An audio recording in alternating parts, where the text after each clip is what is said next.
Hey guys, आज के इस वीडियो में हम बात करने वाले हैं वॉरेन बफेट की लाइफ जर्नी के बारे में और उसमें से हम काफ़ी सारे लेसन्स को टेक आउट करेंगे। और इस चीज़ के लिए हम एक बुक की मदद लेने वाले हैं और उस बुक का नाम है द स्नोबॉल। इस बुक को लिखा है एलिस क्रॉटर ने। एलिस क्रॉटर एक अमेरिकन ऑथर हैं और एक इंडस्ट्रियल एनालिसिस्ट हैं। इस बुक को लिखने से पहले वॉरेन बफेट अपनी लाइफ के बारे में ज़्यादा डिस्कस नहीं किया करते थे। वो कभी भी अपनी पर्सनल लाइफ के बारे में ज़्यादा खुल के बताया नहीं करते थे। बट जब वो एलिस से मिले, वो उनकी राइटिंग से काफ़ी सारा इंप्रेस हुए। उसके बाद इन्होंने एलिस को खुद अप्रोच किया ताकि वो इस बुक को लिख सकें। तो आज के इस वीडियो में हम इसी बुक के बारे में डिस्कस करेंगे। But before getting into that, जैसे कि मैं आपको हमेशा से कहता हूँ, all you need to do is subscribe करना है चैनल को and click that bell icon. तो शुरुआत करते हैं लाइफ जर्नी के साथ। तो वॉरेन बफेट का बर्थ 30 अगस्त 1930 को हुआ था, जब अमेरिका में ग्रेट डिप्रेशन चल रहा था। उस टाइम पे इनके जो फादर थे वो एक स्टॉक ब्रोकिंग का बिजनेस किया करते थे और इनकी जो मदर थी वो एक हाउस वाइफ थी। But due to this great depression इनकी फैमिली ने काफ़ी सारे फाइनेंशियल इश्यूज फेस किए। बट वॉरेन बचपन से ही मैथ्स में, नंबर्स में काफ़ी अच्छे थे। इन्हें छोटे छोटे बिजनेस करना काफ़ी पसंद था, इन्हें बुक्स पढ़ना काफ़ी पसंद था। तो एक दिन जब ये बेंचल लाइब्रेरी में बैठ के बुक्स पढ़ रहे थे तो वहाँ पे इन्होंने एक बुक देखी जिसका नाम था 1000 Ways to Make $1000। तो इन्होंने इस बुक को पढ़ना शुरू कर दिया और जैसे इन्होंने इस बुक को कंप्लीट किया, इनके पास काफ़ी सारे आइडियाज़ आ गए, काफ़ी सारे वेज आ गए जिससे काफ़ी पैसा कमा सकते थे। उनमें से एक आइडिया काफ़ी सक्सेसफुल रहा जो कि था पिन बॉल का आइडिया। तो इन्होंने यहाँ पे क्या किया, इन्होंने यहाँ पे अपने एक दोस्त के साथ मिलकर एक पिन बॉल खरीदी और एक बार्बर शॉप के बाहर उसे रख दिया ताकि वहाँ पे जो लोग वेटिंग में बैठे हैं, जिनके पास फ्री टाइम है, वो अपने फ्री टाइम के अंदर इस गेम को खेल सकें। और ये चीज़ काफ़ी सक्सेसफुल रही। जैसा जैसा वॉरेन ने सोचा था वो वैसे वर्क करती रही और वो काफ़ी पॉपुलर होती रही। तो जैसे ही वॉरेन बफेट ने देखा कि ये बिजनेस काफ़ी प्रॉफिटेबल चल रहा है, तो वॉरेन बफेट ने इस चीज़ को और एक्सपेंड करना शुरू कर दिया और पिन बॉल्स लगानी शुरू कर दी। और लेटर ऑन उन्होंने इस बिजनेस को $1200 में बेच दिया। इसके अलावा वॉरेन ने इसी तरह की काफ़ी चीज़ें करी अपनी बचपन में, जैसे कि उन्होंने कोको कोला बेची, मैगजीन्स बेची, च्युइंगम्स बेची, इवन इन्होंने सुबह सुबह उठ के न्यूज़पेपर्स तक बेची। बट इसका मतलब ये नहीं था कि इनकी फाइनेंशियल सिचुएशंस ख़राब थी इसलिए ये सब चीज़ें करते थे। यहाँ पे इन्हें सब चीज़ें करने में काफ़ी मज़ा आता था। उसके बाद यहाँ पे जब ये अपनी पोस्ट ग्रेजुएशन के लिए हार्वर्ड बिजनेस स्कूल के लिए इन्होंने अप्लाई किया, तो वहाँ पे इनका 10 मिनट तक इंटरव्यू लिया गया। उसके बाद इंटरव्यू के बाद इन्हें रिजेक्ट कर दिया गया। उसके बाद यहाँ पे वॉरेन बफेट इस चीज़ से काफ़ी सैड हुए, इन्हें काफ़ी बुरा लगा। But later on Warren Buffett मानते हैं कि ये उनकी लाइफ की one of the best thing थी, क्योंकि उसके बाद जब ये दूसरी यूनिवर्सिटीज़ के बारे में, कॉलेजेस के बारे में रिसर्च कर रहे थे, उनके बारे में पढ़ रहे थे, तो इन्हें पता लगा कि यहाँ पे कोलंबिया यूनिवर्सिटी में बेंजामिन ग्राहम पढ़ा रहे हैं। यहाँ पे बेंजामिन ग्राहम को हम फादर ऑफ वैल्यू इन्वेस्टिंग के नाम से भी जानते हैं। तो यहाँ पे वॉरेन बफेट बेंजामिन ग्राहम को हमेशा से अपना गुरु मानते हैं, अपना से मेंटोर मानते हैं, क्योंकि यहाँ पे उन्होंने उनकी लिखी 2 बुक्स को पढ़ा था, जो कि थी इंटेलिजेंट इन्वेस्टर और दूसरी थी सिक्योरिटी एनालिसिस। और उन्हें इन बुक्स से काफ़ी कुछ सीखने को मिला था। बट यहाँ पे वॉरेन बफेट क्या सोचते थे कि बेंजामिन ग्राहम की डेथ हो चुकी है। पर जैसे ही इन्होंने पता लगा कि बेंजामिन ग्राहम अभी जिंदा हैं और वो कोलंबिया यूनिवर्सिटी में पढ़ा रहे हैं, तो इन्होंने जल्द से जल्द कोलंबिया यूनिवर्सिटी में अपना एडमिशन लिया और वो देखते ही देखते बेंजामिन ग्राहम के one of the favourite student बन गए। यहाँ पे बेंजामिन ग्राहम अपना एक हेज फंड भी चलाते थे। तो जब वॉरेन बफेट ने पूछा कि क्या मैं आपके हेज फंड के लिए काम कर सकता हूँ, तो बेंजामिन ग्राहम ने इस चीज़ को रिजेक्ट कर दिया। बट लेटर ऑन 2 साल बाद ही बेंजामिन ग्राहम ने खुद ही वॉरेन बफेट को सिक्योरिटी एनालिसिस की जॉब ऑफर करी और इस तरह से वॉरेन बफेट बेंजामिन ग्राहम के साथ क्लोजली काम करने शुरू कर दिया। बट लेटर ऑन 1956 में क्या हुआ, 1956 में बेंजामिन ग्राहम ने सोचा कि अब मुझे यहाँ पे रिटायरमेंट लेनी चाहिए और इसलिए इन्होंने अपने हेज फंड को भी बंद कर दिया। तो वॉरेन बफेट ने क्या किया, वो अपने होम टाउन वापस आ गए और वहाँ आके इन्होंने अपना एक खुद का हेज फंड शुरू किया और यहाँ पे भी इन्होंने सेम इन्वेस्टिंग फिलॉसफीज को फॉलो किया और इस तरह से इन्होंने अपने फर्स्ट $1 मिलियन अर्न किए। उसी ईयर 1962 में इन्होंने एक ऐसी कंपनी के शेयर्स खरीदे जो कि एक टेक्सटाइल कंपनी थी और उस कंपनी का नाम था बर्कशायर हैथवे। इन्होंने इस कंपनी के शेयर इसलिए खरीदे थे क्योंकि इन्हें पता लगा था कि कंपनी की बैड परफॉर्मेंस की वजह से कंपनी की मैनेजमेंट अपनी मिल्स बेच रही है और उन पैसे से वो शेयर्स बाय बैक कर रही है। तो यहाँ पे इन्होंने सोचा कि अभी मैं इस कंपनी के शेयर्स खरीद लेता हूँ और जब मैनेजमेंट दोबारा शेयर्स बाय बैक करेगी तो उन्हें अच्छे दाम में बेच दूंगा और ऐसा ही हुआ। जब कंपनी की मैनेजमेंट में दोबारा मिल्स को बेचा और उस पैसे से इन्होंने शेयर्स बायबैक का डिसाइड किया, तो यहाँ पे इन्होंने वॉरेन बफे से पूछा कि वो किस प्राइस पे अपने शेयर्स को बेचना चाहते हैं। तो वॉरेन बफे ने कहा कि वो $11.5 पे अपने शेयर्स को बेचना चाहते हैं और मैनेजमेंट ने भी उस चीज़ पे एग्री कर दिया, उन्होंने इस चीज़ को एक्सेप्ट कर लिया। बट लेटर ऑन जब यहाँ पे कंपनी ने वॉरेन बफे को लेटर भेजा, इनफॉर्मल लेटर भेजा, तो उसको देख के वॉरेन बफे काफ़ी गुस्सा हुए, क्योंकि उस लेटर में जो प्राइस मेंशन था वो था $11.375, बट जो डील हुई थी वो हुई थी $11.5 की। तो उस चीज़ को देख के वॉरेन बफे काफ़ी गुस्सा हुए और उन्होंने इस चीज़ को रिजेक्ट कर दिया, उस डील को रिजेक्ट कर दिया और इन्होंने कंपनी के शेयर्स को दबा के खरीदना शुरू कर दिया। और वो तब तक नहीं रुके जब तक इनके पास कंपनी का कंट्रोल नहीं आ गया। और जैसे इनके पास कंपनी का कंट्रोल आया, सबसे पहले इन्होंने उस टॉप मैनेजमेंट को फायर किया और अपने आप को एज अ चेयरमैन बना दिया। उसके बाद इन्होंने इस कंपनी के यूजलेस एसेट्स को बेचा, सभी यूजलेस लायबिलिटीज़ को बेचा और इस कंपनी को एज अ इन्वेस्टमेंट कंपनी बना दिया। उसी दौरान वॉरेन बफे की लाइफ में एक इंसान ने एंट्री ली जिन्होंने उनकी इन्वेस्टिंग लाइफ को ओवर द रूफ ले गए, और वो थे mister Charlie Munger. Charlie Munger अपनी लॉ की पढ़ाई कर रहे थे और जैसे ही उन्होंने अपनी डिग्री को कंप्लीट किया, वो अपने काम करने के लिए कैलिफोर्निया चले गए। बट उनके फादर की डेथ के बाद वो वापस ओमाहा आ गए और एक दिन एक प्रोमिनेंट बिजनेसमैन ने उन्हें अपने घर पे डिनर पे इनवाइट किया और वो थे मिस्टर वॉरेन बफेट। तो इस तरह से इनकी मुलाकात हुई। चार्ली मंगर से मिलने से पहले वॉरेन बफेट की जो इन्वेस्टिंग फिलॉसफी थी वो कुछ इस तरह से थी।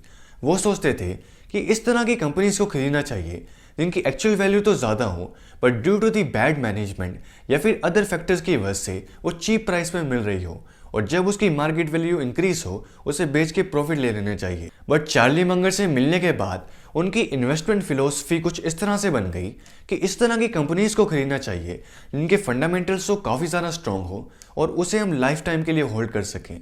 और इसी फिलोसफी पर चलते चलते उन्होंने यहाँ पे कोका कोला और जिल जैसी कंपनीज में इन्वेस्ट किया। इसके बाद इन्होंने अपनी इन्वेस्टिंग जर्नी को इसी तरह से कंटिन्यू किया और ये 2008-2009 में वर्ल्ड के रिचेस्ट मैन भी बन गए। चलिए अब हम बात कर लेते हैं उन कुछ लेसन्स के बारे में जो कि हम इनकी जर्नी से सीख सकते हैं। तो पहला लेसन है द पावर ऑफ कंपाउंडिंग। आज वॉरेन बफेट 90 ईयर्स के हैं and he has a net worth of $84.6 billion and this all happened because of the power of compounding. Compound interest की अगर हम सिंपल फॉर्मूला को डिस्कस करें तो compound interest is interest on interest plus investment amount. इसे अगर हम एक एग्जांपल से डिस्कस करें, फॉर एग्जांपल आपके पास 100 रुपीज़ हैं और उसके ऊपर बैंक आपको 10 रुपीज़ का इंटरेस्ट दे रहा है। वैसे नॉर्मली बैंक इतने इंटरेस्ट नहीं देते, बट यहाँ पे हम एक हाइपोथेटिकल सिचुएशन लेके चल रही हैं। तो यहाँ पे आपको अगर बैंक आपको 10% का इंटरेस्ट दे रहा है तो नेक्स्ट ईयर आपके पास 110 रुपीज़ होंगे और नेक्स्ट टू नेक्स्ट ईयर आपके पास जो आपको इंटरेस्ट मिलेगा वो 100 रुपीज़ पे नहीं मिलेगा। नेक्स्ट टू नेक्स्ट ईयर आपको जो इंटरेस्ट मिलेगा वो 110 रुपीज़ पे मिलेगा और ये चीज़ आगे इसी तरह से स्टेप ऑन होती रहती है। And this is all compounding works, this is how all compounding works. Warren Buffett ने भी बचपन में एक कहानी सुनी थी जो कि थी एक राजा और एक भिखारी की। तो एक बार एक भिखारी एक राजा के पास जाता है और उससे कहता है कि मुझे दक्षिणा चाहिए, और राजा उससे कहता है कि मांगो, आपको क्या मांगना है। उसके बाद भिखारी अपनी ख्वाहिशें रखता है।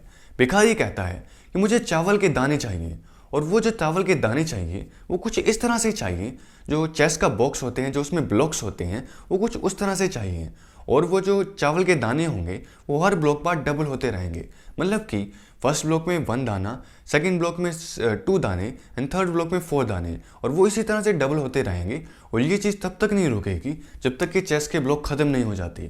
और राजा इस चीज़ पे हंसते हैं कि मांगना होता तो कुछ अच्छा मांग लेते और इस चीज़ को एक्सेप्ट कर लेते हैं। बट उसके बाद जब राजा के सैनिक इस चीज़ को कैलकुलेट करते हैं, उन फिगर्स को कैलकुलेट करते हैं कि वो कितने चावल के दाने बैठते हैं, उसके कैलकुलेशन के बाद वो फिगर्स इतनी बड़ी हो जाती हैं कि राजा को वो अपना किंगडम तक बेचना पड़ जाता है।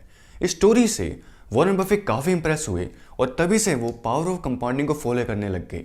कंपाउंडिंग के साथ में यहाँ पे एक और इंटरेस्टिंग चीज़ है कि स्टार्टिंग के टाइम में तो धीरे धीरे परफॉर्म करती है और फिर कर्व लेना शुरू कर देती है, और इसका लाइव एग्जांपल हम वॉरेन बफेट की वेल्थ चार्ट में भी देख सकते हैं। शुरुआत में तो वॉरेन बफेट की वेल्थ ने धीरे धीरे परफॉर्म किया और फिर उसने कर्व लेना शुरू कर दिया। And this is how the magic of compounding works. और इसीलिए आइंस्टाइन भी कहते हैं कि compound interest is the 8th wonder of this world. But compounding को वर्क करने के लिए यहाँ पे हमें जो मोस्ट इंपॉर्टेंट इंग्रेडिएंट चाहिए होता है दैट इज टाइम। और यहीं से हमारा सेकेंड पॉइंट आ जाता है, that is start early and think long term.